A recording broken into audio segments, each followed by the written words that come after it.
Hello, everyone, and thank you for joining us for a new season of Upfront. U.S. democracy is in crisis and at the risk of failing. That's what a majority of Americans believe, according to a recent Ipsos NPR poll. From the January 6th insurrection at the Capitol to the dismantling of voting rights and deep economic inequality exacerbated by the COVID-19 pandemic, is democracy imperiled in the United States? And if so, what can be done to save it? We'll ask the world-renowned author, scholar, and political activist, Noam Chomsky.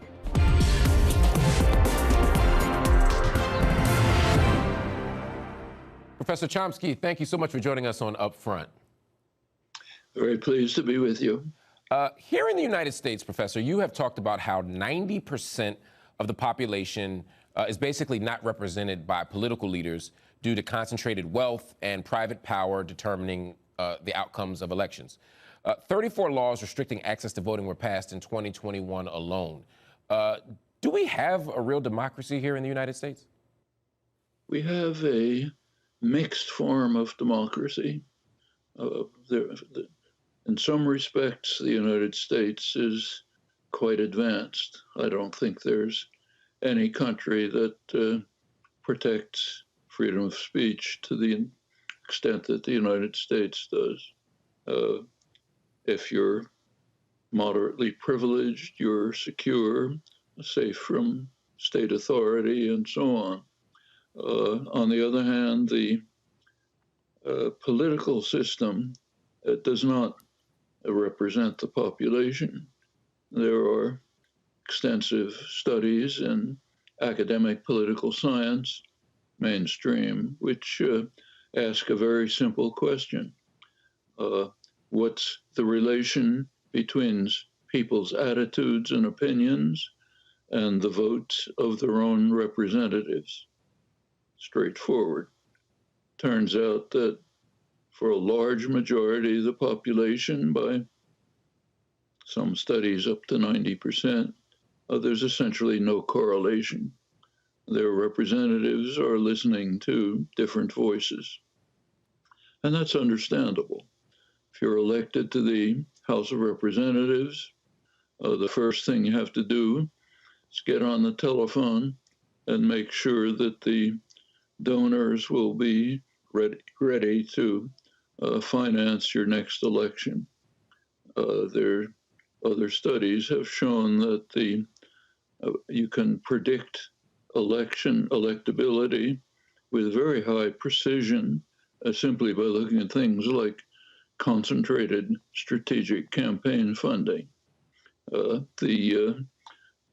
the legislators calling the donors, the legislator's office is being flooded with lobbyists, corporate lawyers, representatives of investment firms, overwhelming the staff, huge amounts of materials, and ends up with them pretty much writing the legislation, which the legislator then signs. Now, this is a bit of a caricature, but not too much.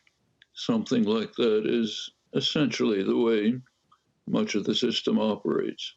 So it's a democracy in many respects. There's a lot of freedom, but the representative system is constrained. Another thing that comes up, in addition to the kind of constraints around the electoral system, influence, power, money, all the things that you're speaking about, is the actual preservation of voting rights. There have been efforts to pass some reforms on voting rights lately in the United States, most recently the Freedom to Vote Act and the John Lewis Voting Rights Advancement Act.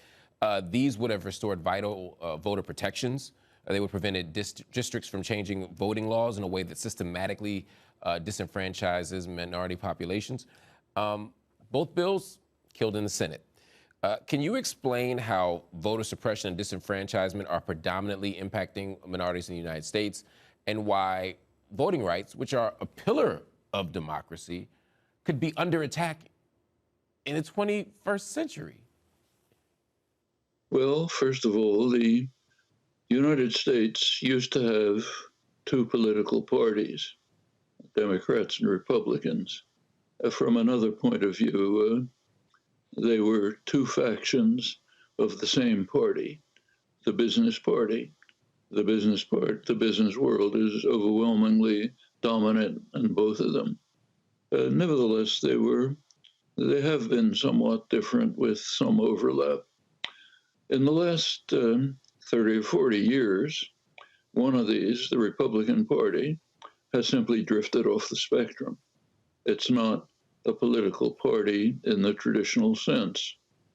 About 10 years ago, two leading political analysts for the conservative American Enterprise Institute, Thomas Mann, Norman Ornstein, wrote an article in which they described the Republican Party of 10 years ago as, in their words, a radical insurgency that has abandoned any interest in participation in parliamentary politics. What do you think causes this radical departure from the values and the position that the Republican Party was in even 10 years ago, much less 30 or 40? There's always been an ideological difference and divergence, but as you said, they seem to have fallen off the map almost over the last 10 years. Why? I mean, this goes back to Richard Nixon, actually, 50 years ago. Nixon, who was an intelligent statesman, understood that the Republicans, who are more oriented than the Democrats towards corporate power and private wealth, cannot win elections on their own programs. You can't approach the electorate and saying, I want to stab you in the back, enrich the rich, and empower the corporate sector. Doesn't work. So they had to turn to other issues, what are called cultural issues. Nixon began it with what was called the Southern Strategy. Democrats had been supporting Johnson's civil rights acts that caused great resentment among the deeply racist Southern Democrats. Nixon recognized that by hinting, you didn't have to say it in words, but by hinting that the Republicans would become the white supremacist party, he could win over the Southern Democrats. That was the Southern Strategy. Worked pretty well. Then they moved to other issues. By the mid-70s, Republican strategists recognized that if they pretended, I stress pretended, to be opposed to abortion, they could win the huge evangelical vote, 25% of the population, Northern Catholics. So they all switched on a dime. Reagan, George H.W. Bush had always been what we call pro-choice, but all of a sudden they became passionately anti-abortion. Next, guns, next other things. Trump was extreme. He carried this. This is after the commentary that I mentioned on the radical insurgency. But Trump, quite brilliantly, was able to tap the poisons that run right below the surface in American society. There might racist. Professor, speaking of this idea of an insurrection and Trump, I mean, we had an actual attack on the Capitol on January 6th of 2021, which you described as an attempted coup. Some have said that the United States is still witnessing a slow motion insurrection by Republicans and that they're using election theft, or they're at least plotting election theft. According to the States United Democracy Center last year, at least 262 bills were introduced in 41 states that would interfere with elections. Is our democracy being subverted through the electoral process? And what relationship does it have to Trump and this right-wing insurgency that you're talking about? Well, Trump has managed to mobilize a popular cult of worshipful followers. Anything he does, they support. And they've basically taken over the Republican Party, or what used to be the Republican Party. Republican leaders are groveling at his feet, afraid to offend him in any way. Trump has made it very clear, more clear in the last few days, that he does not believe that the United States should have a functioning democracy. He's said explicitly that the Vice President, Mike Pence, could have overturned the election and failed to do it. It was Pence's failure, his fault, that the election was not overturned and handed over to Trump. He said it quite explicitly. There's no effort in Congress to, the Constitution happens to be rather vague about this. Nobody in the last 250 years really thought about the possibility that one of the political party could arise which wants to overthrow the democratic system. So the laws are a little bit obscure. And there are debates going on right now in Congress as to whether to sharpen the rules to make it clearer that the voters should be in charge, not officials who want to overturn the vote. Trump's against it, and it's not clear how the Republican Party will act on this. But you're correct. There are hundreds of bills in state legislatures, Republican ones, working on various ways to ensure that they can become a permanent, dominant minority party by excluding the votes of the wrong kind of people. Professor Chomski, I keep hearing this word party. I hear Republican, I hear Democrat a lot. And I have to ask you, I mean, is there too much focus on parties, too much focus on party affiliation and partisanship? It seems like people might be caught up in this idea of winning at any cost rather than creating functional democracy, functional government, and safeguarding the protections that we're supposed to have in our society. Is that an accurate assessment? Well, if you go back to the days before the Republican Party drifted off the spectrum, there was cooperation between the parties. And in fact, I've voted for Republicans, moderate Republicans, but by now that's just inconceivable. Republicans have just become a denialist party. Actually, this precedes Trump. When President Obama was elected, Mitch McConnell, Senate leader for the Republicans and maybe the most influential person in the party, when Obama was elected, McConnell said straight out that the Republicans have one goal: make sure that he cannot achieve anything, make sure that the country is ungovernable, and then the blame can be put on the Democrats who happen to have power, and Republicans can come back into office. Doing exactly the same thing now. When Joe Biden was elected, McConnell, Senate Minority Leader, said very explicitly, our goal is to ensure that he can achieve nothing. We'll harm the country as much as possible, and we will then blame it on the Democrats, and we'll come back to power. That's not a political party. That's a radical insurgency. No interest in democracy. But is there any room for critique of the Democratic Party as well? I mean, the rise of the right in this way, in some ways, has to do, some would argue, with the Democratic Party's failure to address the needs of working people, and that capitalism itself is part of the problem. And because Democrats are fully on board with the system, that they are as complicit and culpable in our failure to have an effective functional democracy as anybody else.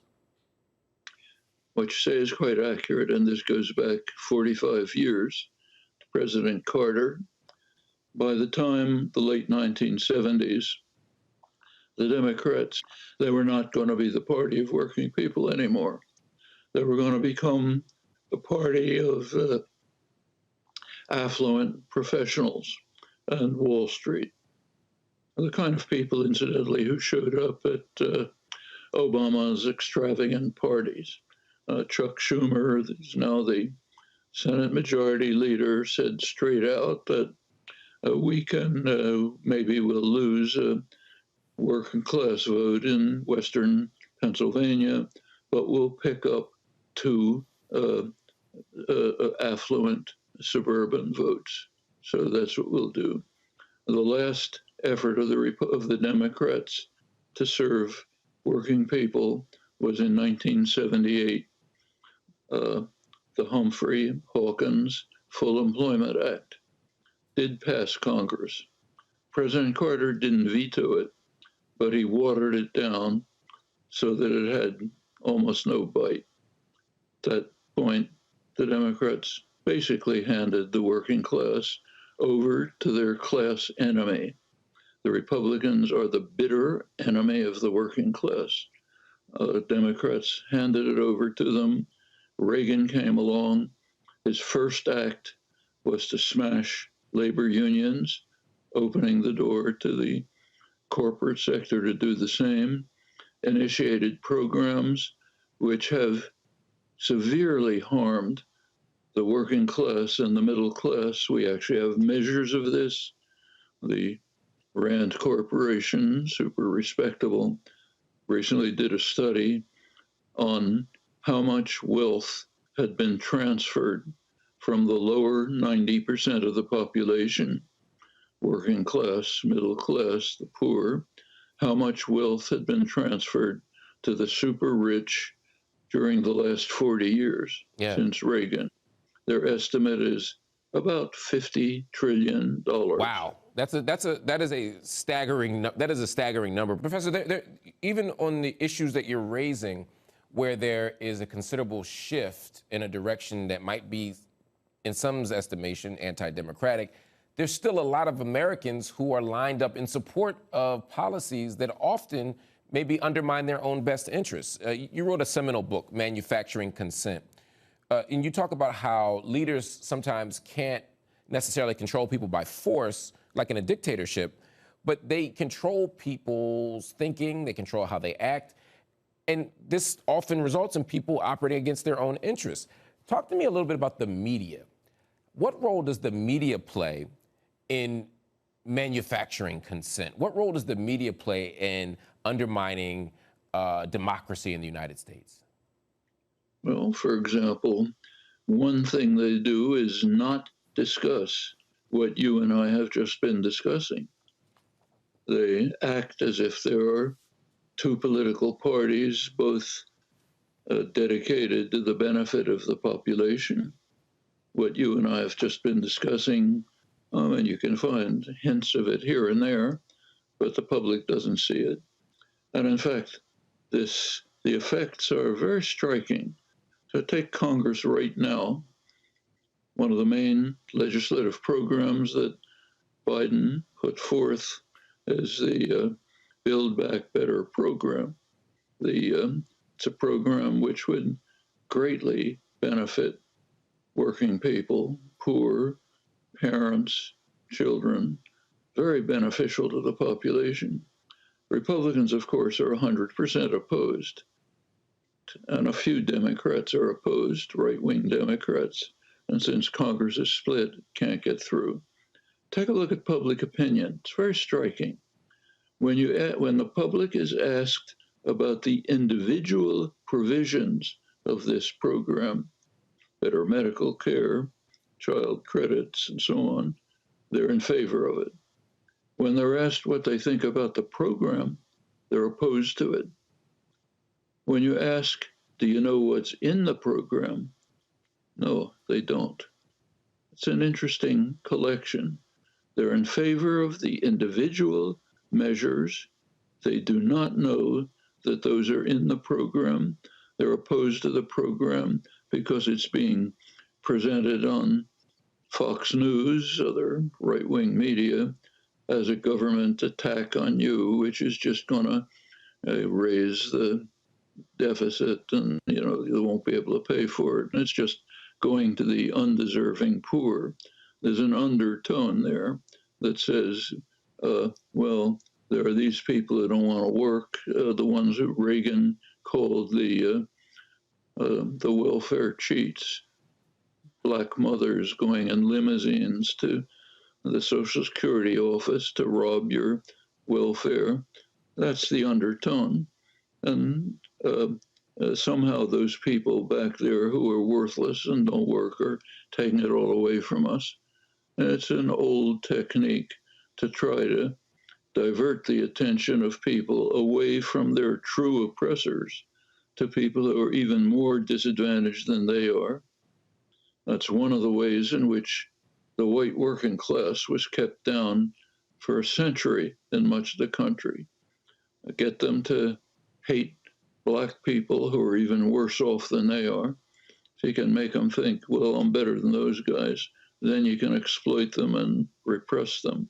It's been a familiar technique of crushing working class organization. Yeah. Working people knew this, incidentally. You take a look at the great labor movement of the 19th century, Knights of Labor, enormous labor movement, bitterly opposed to industrial capitalism. Their first organizing effort, first one, was in Louisiana, black workers working in the cotton fields. They'd been driven back to something virtually like slavery. So the Knights of Labor began to organize among them. It was very successful, black and white organizing together. Local officials, local people, and in this town in Louisiana, Thibodaux, Louisiana, they heard about it. They organized militias, called in the state troopers, carried out a huge massacre. We don't even know how many people were killed because nobody even could check. The thing was devastated to try to block this black-white organizing effort. Brutal, vicious massacre. Well, that was the first. Went on in many others. Goes on in many other ways. I go back to my childhood, the early 1930s. The labor movement was reviving. CIA was organizing. Industrial workers, black and white workers were working together. When they were joined in the labor action, the ethnic race conflicts dissolved, just as in the early efforts of the Knights of Labor. The employer must stop that, always. Professor, I have just a few minutes left, and I have to ask you, you've been writing about capitalism, power, and democracy for decades. Given where we are right now, the state of our democracy, do you see a way forward? Are you still hopeful? There's always reason to be hopeful. We have a political, I've just mentioned briefly the impact of 40 years of neoliberal attacks on the population.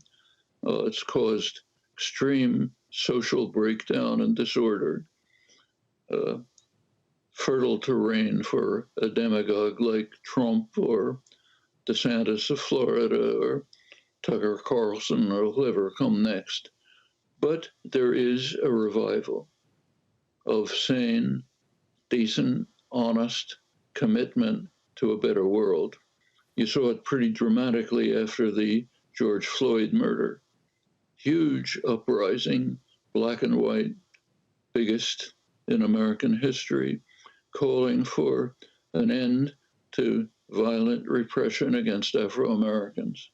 Enormous support. Well, it came under attack, beaten back, still there.